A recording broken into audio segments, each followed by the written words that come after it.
Hi, my name is Laura Key, and today I'm going to be talking about ADHD in the classroom. And the case study I read was about a second grade teacher named Susan Savinsky.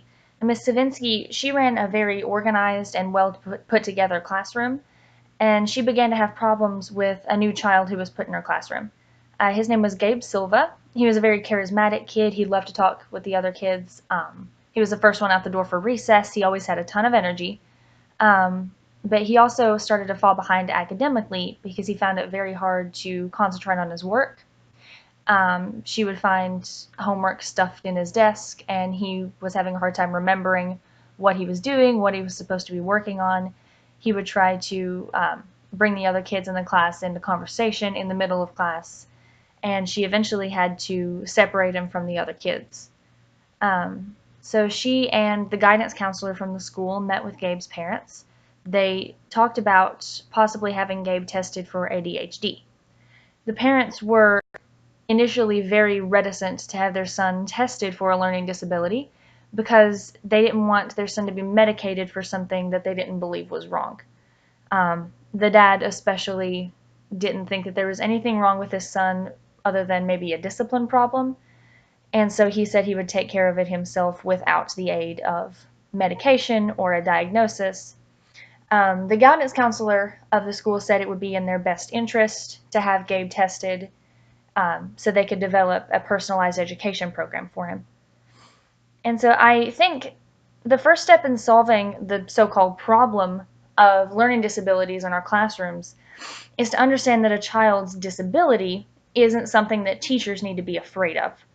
The current school system that we're in, it's so stifling to individuality and creative freedom and different learning styles that it's very, very easy to lash out at or latch on to a kid who doesn't quite learn the same way as everyone else does. Also, according to a study from the CDC, about 10% of school-age children were diagnosed with ADHD in 2014. So this is no longer a problem that can be solved by sending every slightly problematic kid to the special ed room. It just isn't going to work that way anymore. There are far too many kids who don't learn the exact same way as everyone else in the room. I also definitely agree with the parents' decision not to medicate their son, and I can speak from secondhand experience here.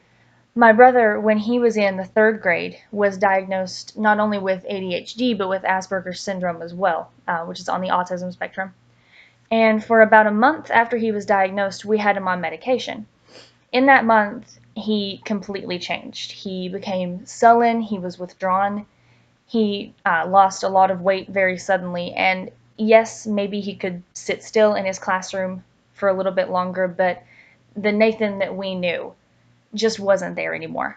And it wasn't worth the minimal amount of progress that we were making. He was just a different kid, and no wonder. When you take away part of a kid's personality like that, you single it out, you say, this is different, so it's not okay.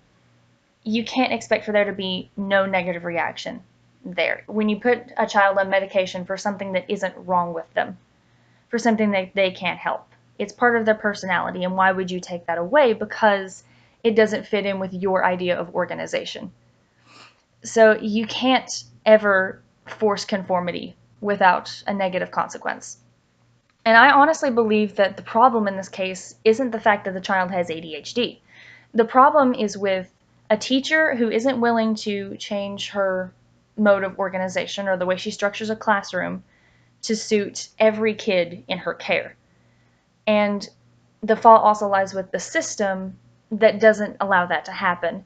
Our school system has become so, dare I say, corporate, that there's little room for imagination on the teacher's part, improvisation on the teacher's part. Everything has to be done by the book because of the sheer number of kids who are in and out of school.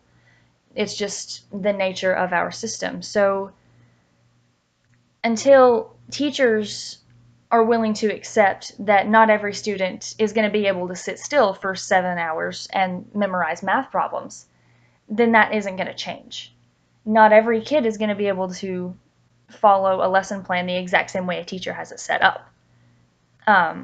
So until we change the way that we think about learning disabilities and how they relate to our school system, nothing is going to be able to get better. That's what we have to change, is the way that learning disabilities are stigmatized and the way that children are forced to behave the same as the other 29 kids in their classroom when they shouldn't be.